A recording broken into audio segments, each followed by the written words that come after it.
Bienvenue sur BB24, mesdames, messieurs, bonsoir ou bonjour selon l'heure à laquelle vous nous suivez. Depuis 2012, la communauté internationale célèbre la Journée mondiale de la fille, une occasion de reconnaître la nécessité de relever les défis particuliers auxquels sont confrontées les filles et promouvoir leur autonomisation ainsi que la réalisation de leurs droits humains.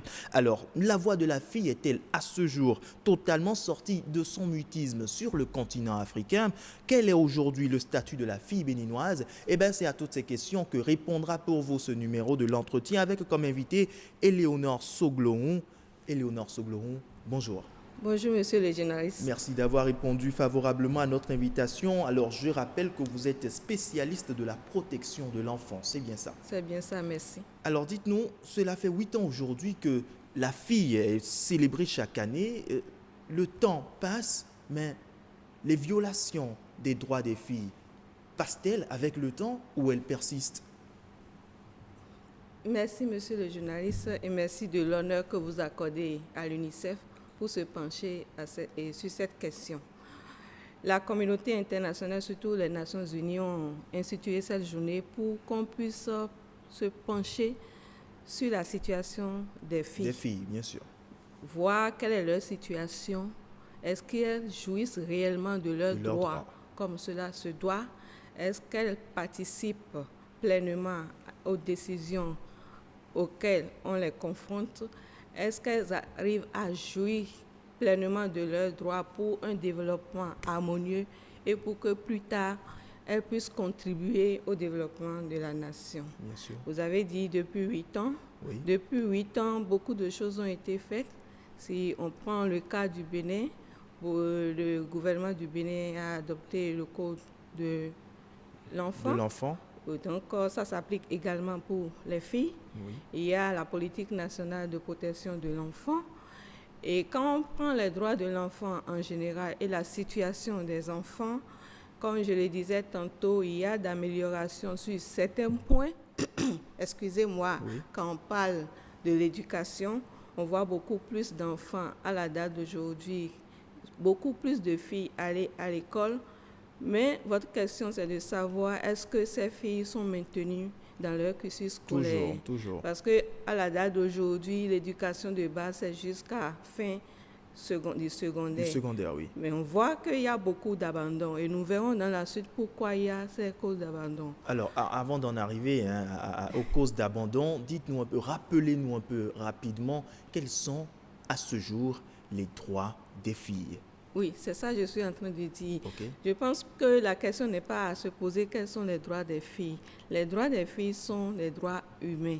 Et la Convention relative aux droits des enfants vient donner un aspect particulier aux droits des filles. Les droits, quand nous les définissons, ce n'est pas quelque chose de nouveau. C'est des besoins indispensables pour l'enfant et pour la fille.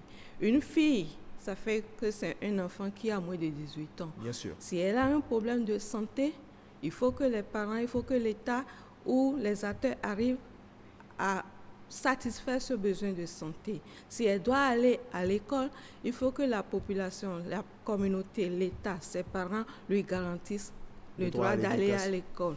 Et elle doit essayer de jouir par rapport aux loisirs et elle doit s'informer. Les filles ont droit à l'information, elles ont droit à participer aux décisions qui les concernent.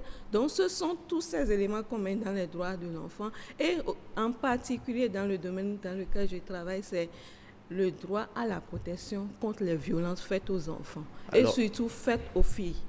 Et quand nous parlons des violences faites aux filles, c'est beaucoup de violences. D'accord.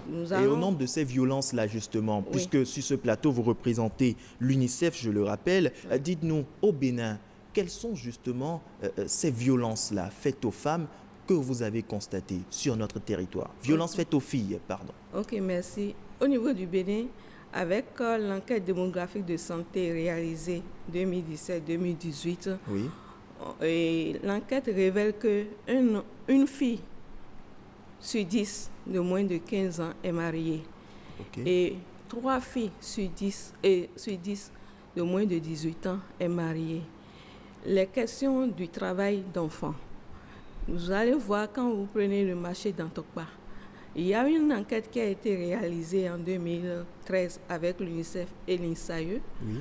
Il y a près de 7882 enfants qui sont des enfants travailleurs dans ce 7882 enfants dans 3 marchés. Ça est le marché d'Antokpa, Ouando et Azeke. C'est seulement ces 3 marchés. On a dénombré près de 7882 enfants travailleurs. Et parmi ces enfants, il y a 80,5% qui représentaient des filles. Donc la majorité, c'est des filles. La majorité, c'est des filles. Donc quand vous allez au marché d'Antokpa, vous verrez quand vous allez dans d'autres marchés. Ce sont ces grands marchés-là. Et quand vous parlez, par exemple, des questions de traite d'enfants, nous avons nos filles qui sont trafiquées et qui vont vers le Gabon, vers le Toujours Congo. au Bénin, vous voulez dire? Bien sûr, vers le Congo. Cette année, vous allez voir que le Congo a fait le procès par rapport à certains présumés. Maintenant, ils ne sont plus innocents parce qu'on les a condamnés, parce qu'ils ont trafiqué des filles du Bénin jusqu'au Congo. Nous avons aussi des questions de violence sexuelle. Nous avons aussi des questions de viol qu'on fait aux enfants et parfois même des géniteurs qui violent leurs enfants. Nous avons également des questions de grossesse en milieu scolaire. Aujourd'hui, vous voyez, beaucoup d'enfants deviennent de plus en plus grosses ou bien enceintes parce que soit c'est, je ne veux pas cibler des gens, mais c'est des tuteurs ou bien c'est au niveau de l'école ou bien c'est des copains.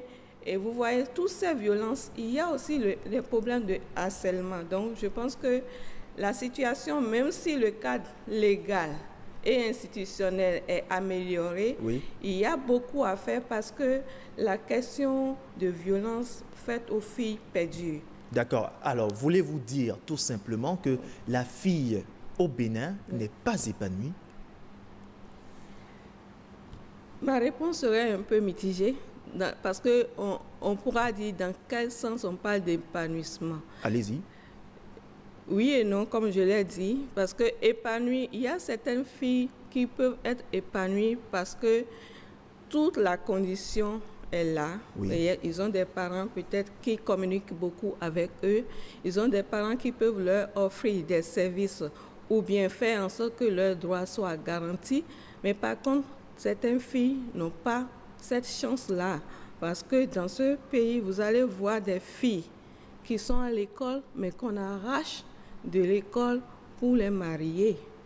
Vous allez voir, comme je l'ai dit, des enfants qui sont au niveau des marchés. Oui. Vous allez voir des filles dans les feux. UNICEF a accompagné le ministère des Affaires sociales en 2017 à réaliser une enquête sur la pornographie impliquant les enfants. Les enfants. Et au niveau du Bénin, ou particulièrement à Cotonou, on a dénombré près de 1000 filles? Pas 1000 filles, 1000 c'est-à-dire 1000 endroits en quelque sorte. Ok, 1000 endroits. C'est-à-dire des bars, des restaurants où les enfants sont exploités.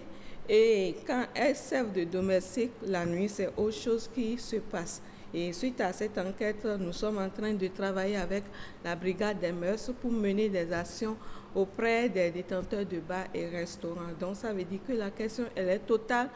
Pour une catégorie d'enfants, la situation est plus ou moins acceptable, mais pour d'autres catégories d'enfants, surtout les plus vulnérables, oui, il y a la question, elle est tout entière par rapport à leur protection. D'accord. Et dites-nous concrètement, oui, depuis 2012 qu'on célèbre la Journée internationale de la fille, que fait l'UNICEF? Que met en place l'UNICEF comme action pour que justement ces violences que vous avez citées soient réduites ou disparaissent? Pourquoi pas?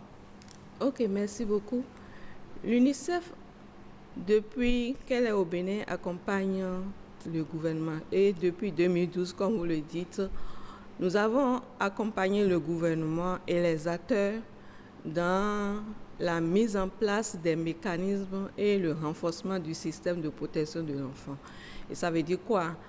À la date d'aujourd'hui, oui, le ministère des Affaires sociales l'UNICEF a accompagné et dispose d'une ligne d'assistance aux enfants. Une ligne d'assistance aux enfants. Le numéro 138.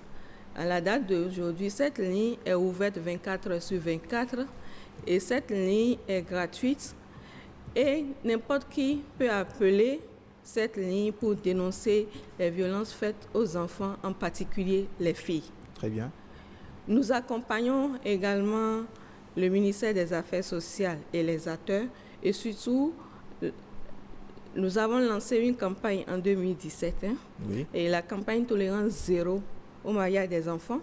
Et cette campagne a permis quand même d'engager et de mobiliser des rois, des leaders traditionnels, des religieux, et pour pouvoir lutter contre le mariage des enfants. Ainsi, quand vous allez dans le Nord, vous avez sous le leadership du préfet, par exemple, du Borgou, et beaucoup d'actions se mènent en direction pour la mobilisation et l'engagement des imams, des leaders religieux, des rois de Parakou, des rois de Niki, pour pouvoir lutter contre le mariage des enfants. Et ce plaidoyer porte de plus en plus parce que nous avons des témoignages de ces leaders qui disent « nous marions moins d'enfants aujourd'hui parce qu'ils ont des registres, ils peuvent vérifier l'âge des personnes qui veulent se marier. » Il y a toutes les questions d'accompagnement que nous faisons avec des ONG, par exemple, comme Caritas, Oui. comme Caritas Abomey, AFA Bénin. AFA Bénin, c'est l'association des femmes avocates du Bénin. Et cette association, UNICEF accompagne cette association afin que des filles qui sont victimes de violences puissent leur apporter un appui judiciaire, les suivre jusqu'à ce que les auteurs soient vraiment punis. Il y a toutes les sensibilisations que nous menons au niveau de la communauté.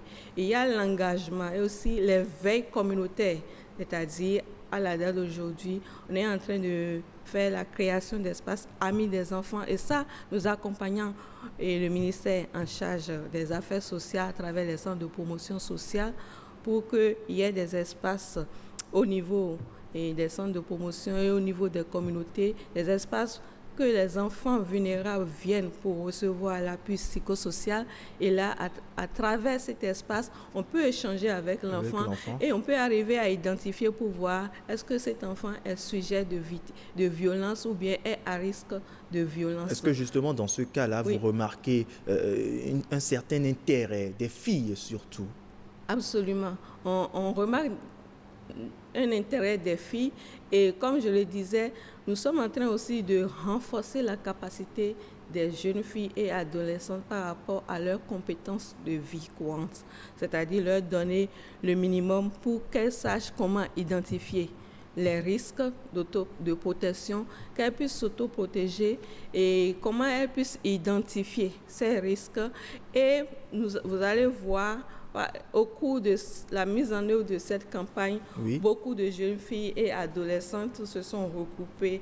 D'autres ont fait des sketchs, d'autres ont fait, comment dit-on, des chansons pour accompagner tout ce mouvement. Très bien. Et il faut pas dire que l'UNICEF travaille uniquement. La question de protection, elle est multisectorielle.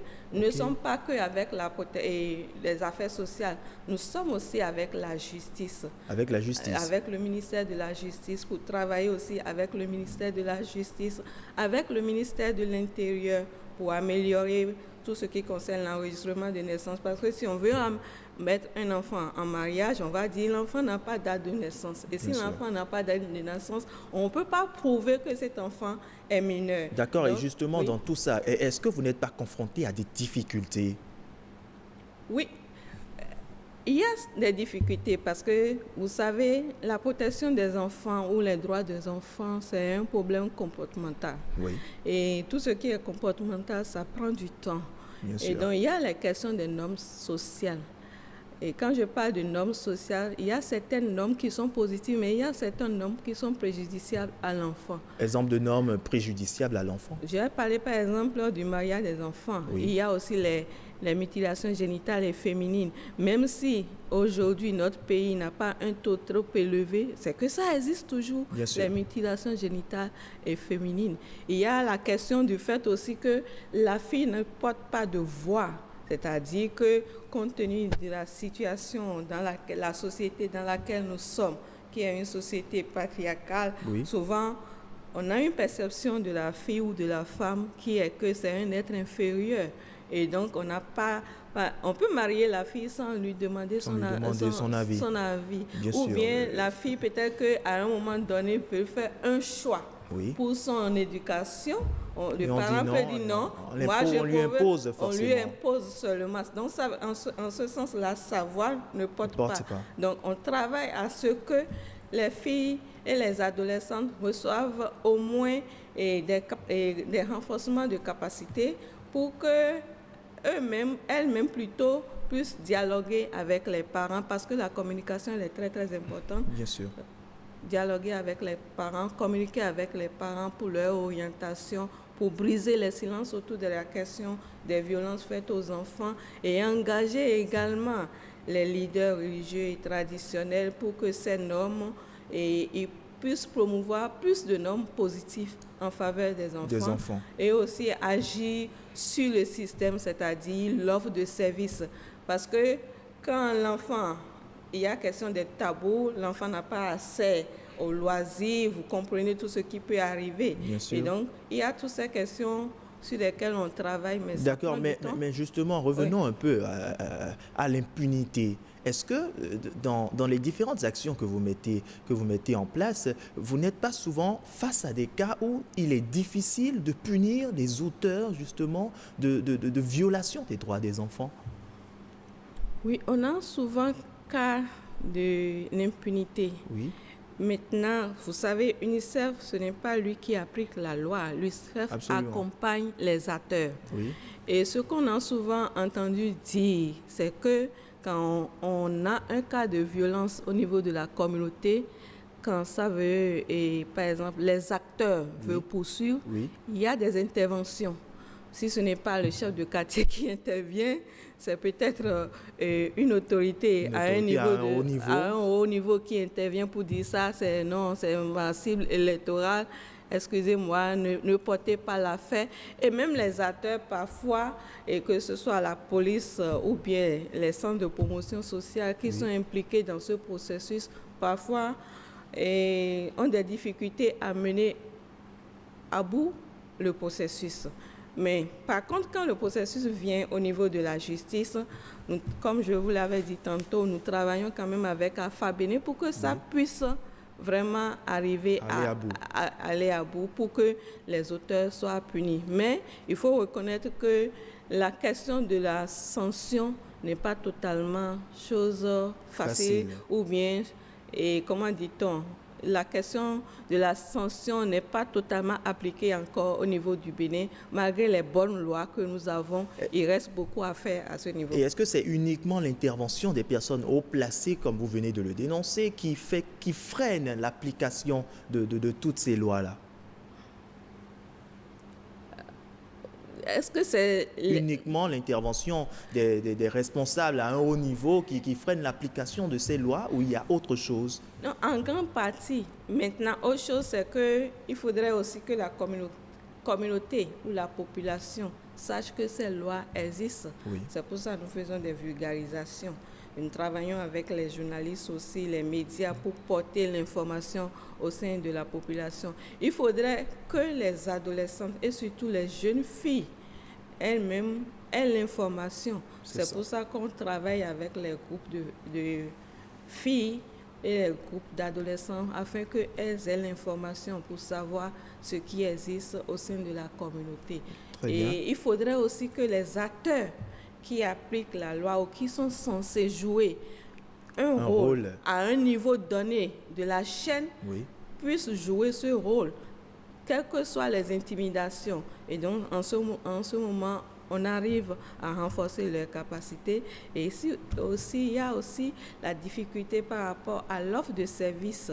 Est-ce que tous ces acteurs ont vraiment le moyen nécessaire pour mener à bout ce pourquoi ils sont là. C'est-à-dire qu'on peut avoir, bien sûr, un service, mais est-ce que le service a tous les moyens matériels, financiers et humains pour pouvoir jouer son rôle convenablement? Ça, c'est aussi des défis que le secteur rencontre. Oui, le secteur rencontre. C'est-à-dire, il faut par exemple, quand je prends les centres de promotion sociale, on a appuyé le ministère à avoir en 2017 ce que nous appelons l'étude sur l'analyse de gap des assistants sociaux. Et en ce moment, il y avait des standards. Il y avait plus de 400 assistants sociaux qui manquaient, mais le gouvernement, après l'étude, a recruté et a déployé l'année passée près de 150 assistants sociaux. Mais ce n'est pas suffisant. Il y a toujours des gaps. Vous allez voir un centre de promotion sociale qui coûte près de, 80 000, mais combien de personnel est au niveau là-bas?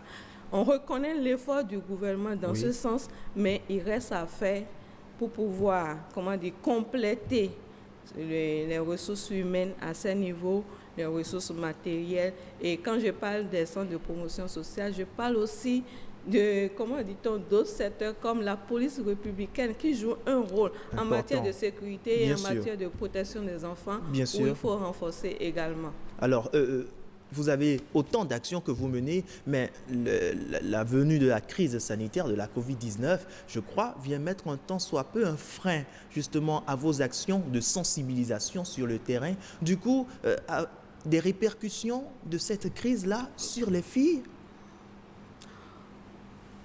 En partie, mais nous n'avons pas cessé de mener les actions.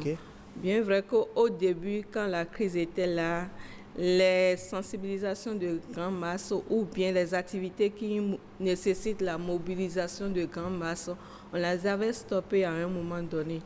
Mais on a développé d'autres stratégies et on a des réponses par rapport à la COVID. Bien vrai qu'à la date d'aujourd'hui, nous n'avons pas vraiment une étude comme d'autres pays l'ont fait pour dire, et par exemple, les questions de violence basées sur les gens ont augmenté, ainsi de suite. On n'a pas une étude en la matière, mais nous accompagnons le ministère au niveau, par exemple, avant UNICEF, à part les interventions au niveau stratégique, nous intervenons dans 23 communes. Aujourd'hui, avec la crise sanitaire qui est Covid, pour le côté protection contre les violences faites aux enfants, nous intervenons dans les 77 communes. Et donc, nous menons des actions de protection des enfants contre la COVID et aussi contre les violences faites aux enfants en contexte de COVID.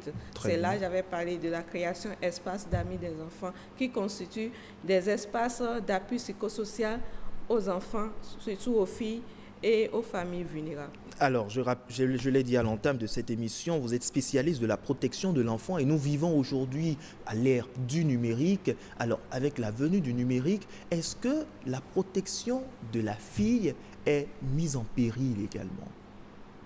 Vous savez, la venue du numérique est un progrès, mais qui n'est pas sans conséquences. Sans inconvénients. Sans inconvénients.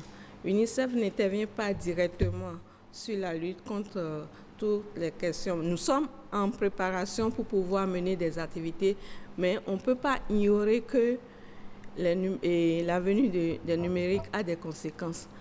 À la date d'aujourd'hui, nous avons vu certains messages, certaines vidéos qui passent sur les réseaux sociaux, sur WhatsApp et autres, où on montre parfois des filles vraiment pas dans des situations très agréables. Donc, c'est des questions qui existent et le risque est là. Et donc, les enfants, que ce soit les enfants garçons, que ce soit les enfants filles, doivent savoir que le risque est là et qu'ils doivent se protéger contre ces risques. Et surtout les filles, parce que après, quand on montre ce genre de situation, que ce soit par messagerie, où on peut insulter la fille, ou bien par téléphone, où on peut insulter la fille, ou bien dire des choses, ou bien par WhatsApp ou d'autres réseaux que vous connaissez, Facebook, les réseaux sociaux, tout ce que vous connaissez, c'est que cette situation donne des traumas, a des conséquences de traumatisme chez l'enfant. Ça peut être chez la fille.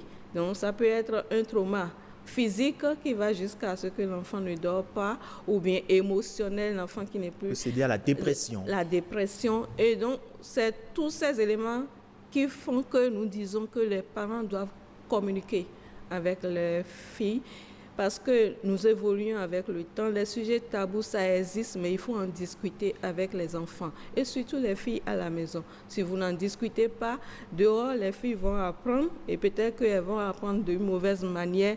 Alors, nous, en tant que parents, UNICEF, on sait que la communication, elle est très importante. Les parents doivent communiquer et orienter ces enfants au niveau de la maison et leur dire les risques qui sont là. Ça ne veut pas dire qu'ils n'utilisent pas comment dit-on, les numériques qui constituent des progrès, l'Internet et autres, mais comment savoir les utiliser. Et tout ça, c'est des paquets aussi. Il y a le guide parental, des messages qu'on développe auprès des communautés afin de les accompagner. Et avec tout ça, est-ce que vous croyez à un Bénin 100% respectueux des droits des filles? Y croyez-vous, vous? C'est sûr que ça va arriver et c'est ce à quoi nous aspirons. Mais il reste beaucoup de défis et je pense que chaque acteur et chaque parent, chaque responsable, quel que soit son niveau, doit savoir que nous avons la responsabilité de protéger les enfants, en particulier les filles qui sont les plus vulnérables. Les protéger, briser le silence autour de la question et des violences faites aux enfants, de l'exploitation de l'enfant, oui. Ne pas trouver que les questions de droits de l'enfant, c'est étranger. Donner à manger à un enfant, ce n'est pas étranger. Bien sûr. Envoyer un enfant à l'école, c'est un droit. Et comment dit-on, soigner un enfant et ne pas maltraiter un enfant, laisser l'enfant s'épanouir. Vous savez, c'est dans l'enfance qu'on se réjouit le plus. Je ne sais pas si vous et moi, à la date d'aujourd'hui, si vous mettez un enfant là maintenant, il va commencer tout de suite à toucher tout courir, ça. Oui. Mais moi, en tant qu'adulte, quand je viens ici, je prendrai la réserve avant d'aller toucher quoi que ce soit. Donc l'enfance, c'est vraiment la période où nous devons vraiment orienter l'enfant pour lui permettre de développer son plein potentiel. L'enfant a des potentiels, on doit l'accompagner, on doit le protéger, on doit garantir ses droits et on doit protéger l'enfant contre toutes les violences et en particulier pour les filles et les enfants les plus vulnérables. Éléonore Soglohun, spécialiste de la protection de l'enfant, eh bien, c'est sur ces mots que nous allons mettre fin à cet entretien. Merci une fois encore d'avoir répondu favorablement à notre invitation. Mesdames, Messieurs, vous l'avez compris, eh bien, l'éducation des filles est le moteur du changement mondial. Alors, tenez-en compte et à très bientôt pour un autre numéro de l'entretien.